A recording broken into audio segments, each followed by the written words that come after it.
This is a story about our land, This is a story about the forest. how we cleared the land, This is a story about how to forget. and about my brother Caleb, My brother Caleb, who gave his bones to our land. who the soil will never find.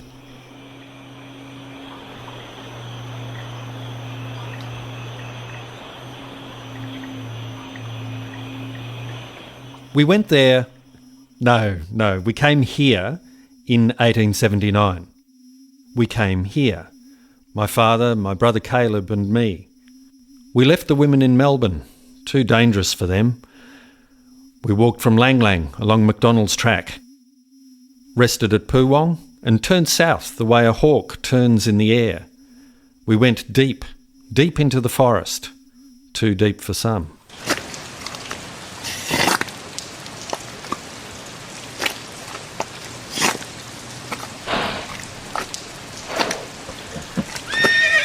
Caleb, get behind the fucking horse. Hit the damn thing.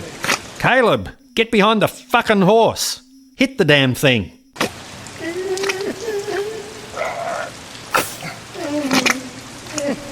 Caleb, Caleb, what's wrong with your brother? Caleb, I said, be quiet. Don't make it worse.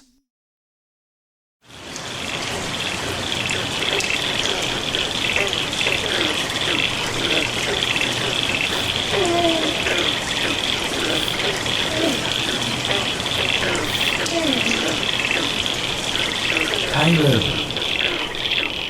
please. They say in Tasmania, the blacks forgot how to make fire. Instead, they passed fire sticks between groups and tribes. In the dark, in the rain, we had no tribe, and we had no fire stick. Fuck! Fuck! I don't know about the Gippsland blacks. They were already gone from here. They weren't even shadows. Fuck! God willing, my father said, we'll soon have a roof over our heads and a good pasture. We will open up, my father said, the land, the sky, the earth. We will return the land to God above.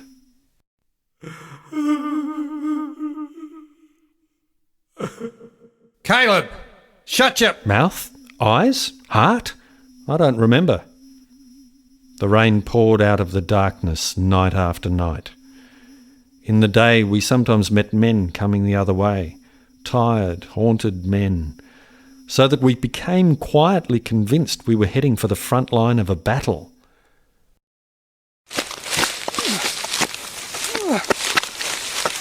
Then we stopped. In the morning, our father vanished into the scrub and returned at midday in great excitement. "We're here," he said. "Here! Where else would we be if not here?" "No," he shouted. "You don't understand. Here! I found the survey marks. Here! We are here!" We were here. Here, but not here.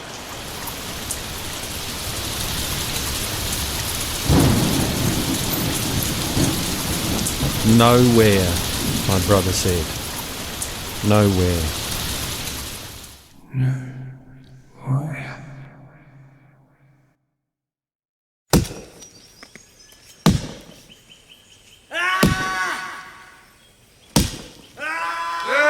Caleb!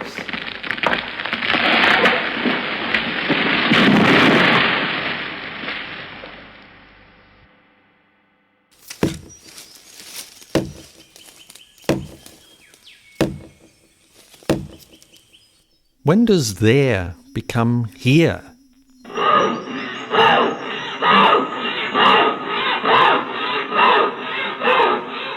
We built a bark house and hid from the rain. We flattened a small clearing and opened ourselves to God. I've forgotten this, but in the forest you lose the sense of God's omniscience. You just become this creature scurrying beneath the canopy, like a cockroach under a leaf.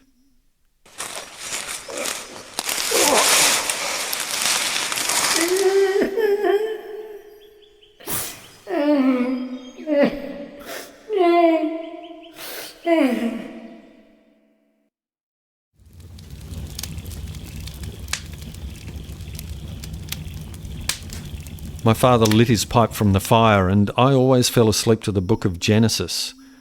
But my brother just stared into the fire. "Nowhere," he mumbled. "Why? Why?" Why? "Where are you going?" Why? "Where did you go? Where did you go?" Caleb! Caleb! Caleb!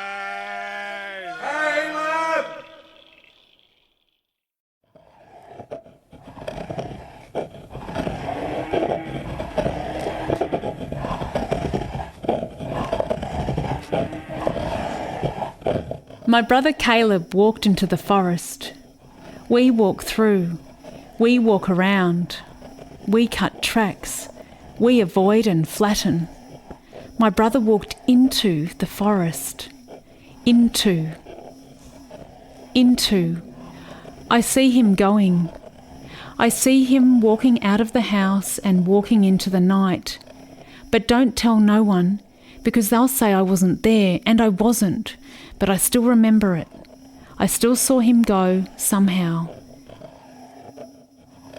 They sent word about Caleb, and then my father fetched us, me and my mum and my 2 sisters. He led us into the darkness. I like it there, in the darkness, with my brother Caleb. Take out all the buttermilk or the butter will go rancid. Mary? I heard you, Mother. They ring-barked most of the trees before we arrived. The men did. We lived our early years there among the dead and dying trees. Sometimes you'd hear one fall, and my mum would cross herself because it had fallen out of harm's way. But mostly you'd hear the axes going. That was one of the sounds. And there was the birds, lots of birds, and the lyrebirds. And the piano.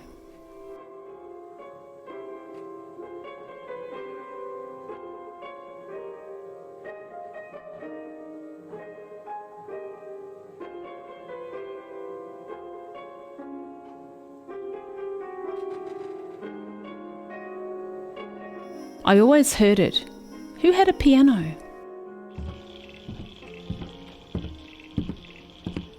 Father, who had a piano? Nobody, he shouted. You can't get a piano down the track. Somewhere there was a piano, somewhere in the forest, and somewhere there was my brother Caleb, somewhere in the forest.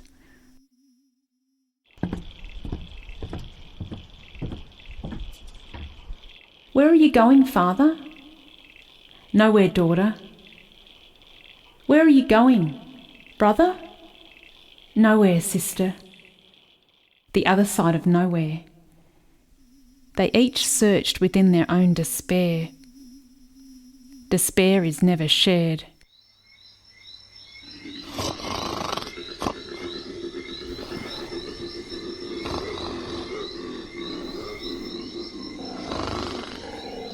Who's there? I did see him, a shadow framed in the timbers of the doorway. Mary. Caleb, don't go.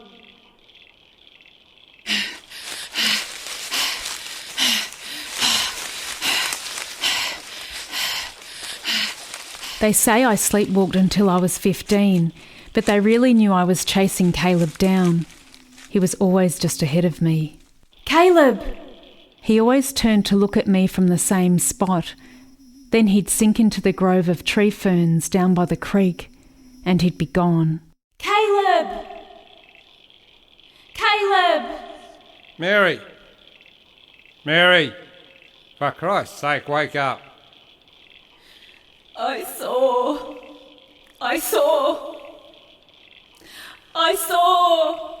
We're putting a lock on your door. We're sick of this. We're sick of this. Sick.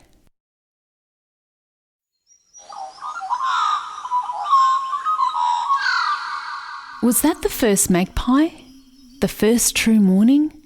I don't think anyone noticed their arrival. With their first song, they managed to convince us they'd always been there. Soon the lyrebirds picked up the sound, just as they picked up other sounds that signalled their demise, the axe and the saw. They sang at their own funeral.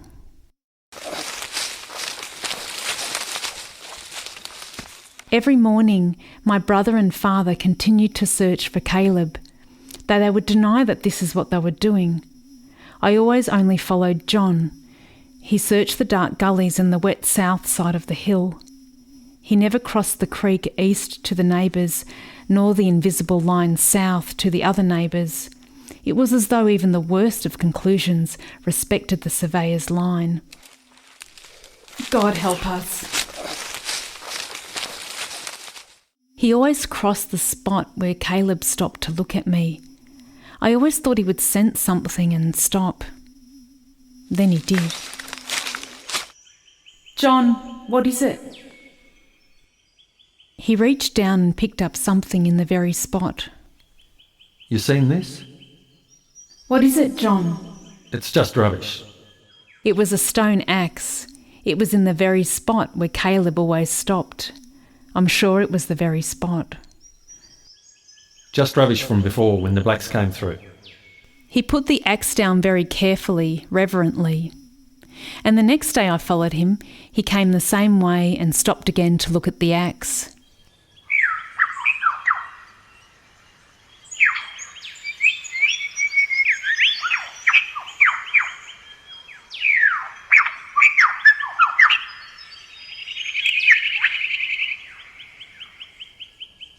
They say that lyrebirds will imitate a sound they have only heard once, and they pass the sound to their children and their children's children. One day I'll listen to every sound they make and know everything about this place. Maybe one of them has Caleb on the tip of his tongue.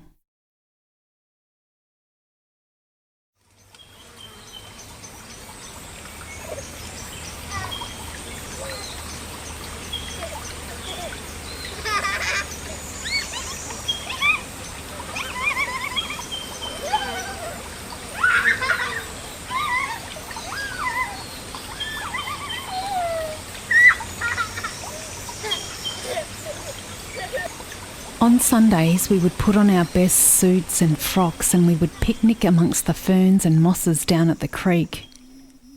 The happy children looked for nymphs and water sprites, but I looked for Caleb's face in the water. Sometimes his face hovers, sometimes it flows downstream. The water bends his face into ever more painful expressions, or sometimes a vicious smile.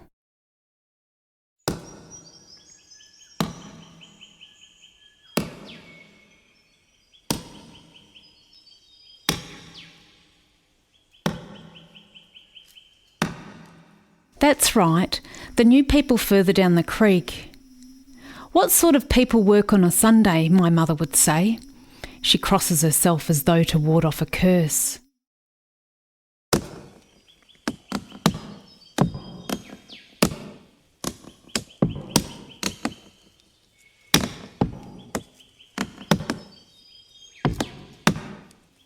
The quickest way to clear the wooded slopes: cut blazes in all the trees to weaken them, and then choose a monster at the top of the hill to bring down the lot.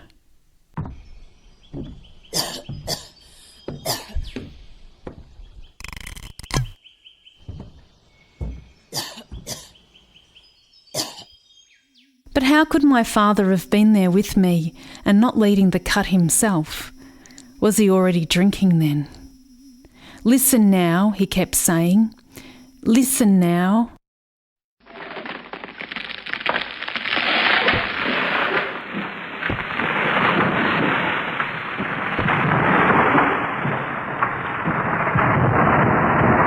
Then what? I watched my father's face. As the trees fell, he grew more and more pale, and he began to shiver with fever. Then we set it alight and watched it burn.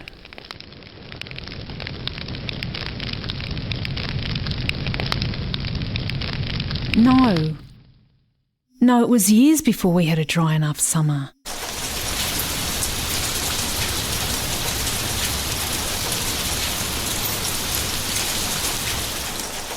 First we had the rain.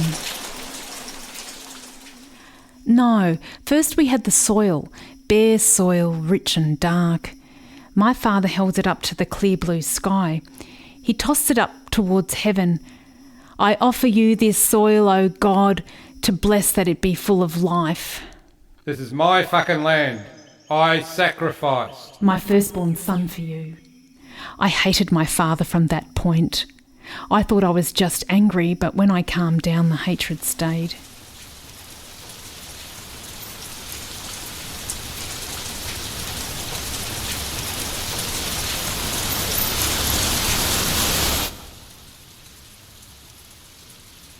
The soil washed down the hills into the gullies and then the creek. The creek ran with blood-red soil. God hated my father too, for his blasphemy and his pride, and punished him with plagues of bracken and wattle, and stink bugs and fleas. All around us lay the bodies of fallen trees. We got on with life as though the dead could be ignored. When it was all done, and when it was burned, I never felt Caleb's presence again. I still look for him in the empty land. Living or dead, I still look for him.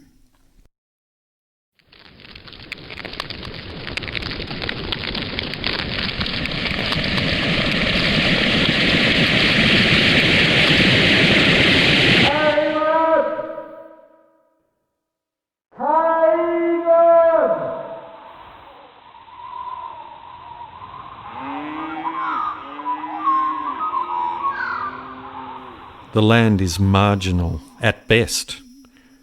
The rains pick their time and place. I suppose they always did. Ah, right. John! John!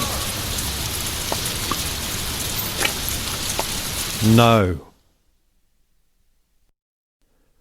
The new pasture couldn't hold the soil in the heavy rain.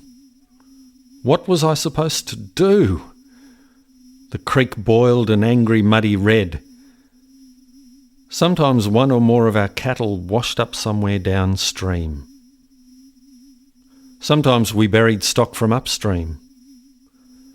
We mostly got by anyway, especially if it rained at the right time. But the land began to sag under the open sky. So did my father, until he was brown and small, like a dried-out walnut.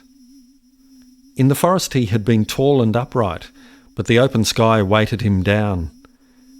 In the rain he seemed to melt and give in to gravity.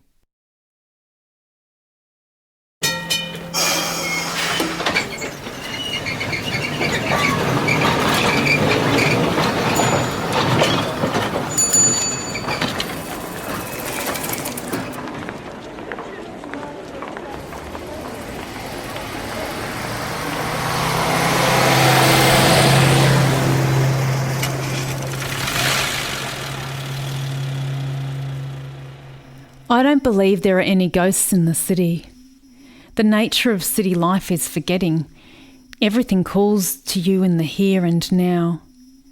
This is misinterpreted as a great failing, but it is the nature of things. Erasure, amnesia, failing, fading. Arrow!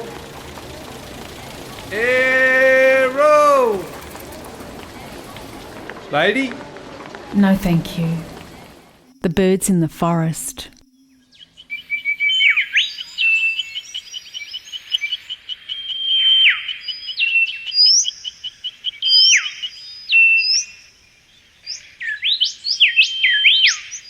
Forget. Every song, every call erases everything that came before. Their genius, the genius of all nature, is that it even forgets itself. That is how it extracts energy from the moment. Even the lyrebird, it doesn't remember. It only performs. I asked the lyrebird where my brother Caleb was. It didn't know. I asked the forest, But it didn't know. It has no memory, only accretion and resonance. My father and I found the bones a few weeks after the burn. We had both searched without telling one another, maybe without even knowing we were doing it. For weeks we searched, and just when we began to breathe again, So what? So what? just some black, he said, from long, long ago. Maybe 10 years ago, maybe 100. Who knows? Who cares?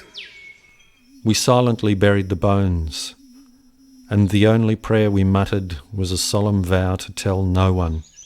No one. You hear me? Ever. No one. Nowhere. And now...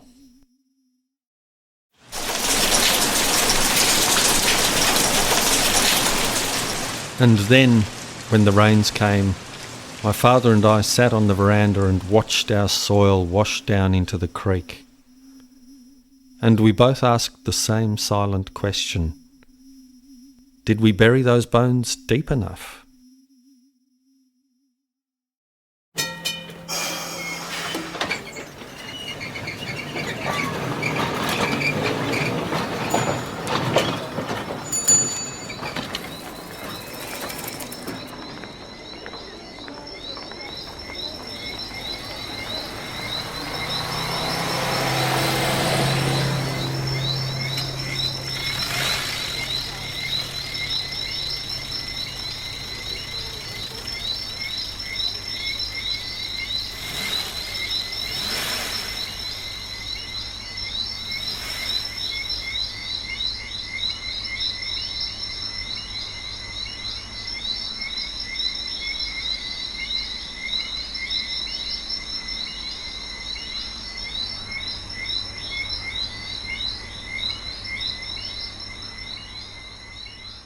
When I went there, the forest was already full of ghosts.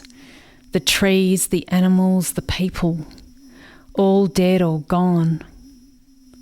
And us, turned ghostly white by the forest, and then red raw by the sun as the land was open to the sky. I remember now, my mother, my sisters and I, we went down deep along the pack track, deep into the forest, and we came to a house. Some trees had been rough cut to make a garden fence. My sisters and I thought we had fallen into a fairy tale when we saw the house. We went inside, and there were Father, John and Caleb, and they were all pale and anxious. No, not Caleb. He wasn't there. He wasn't there, but I still see him, where he would have been.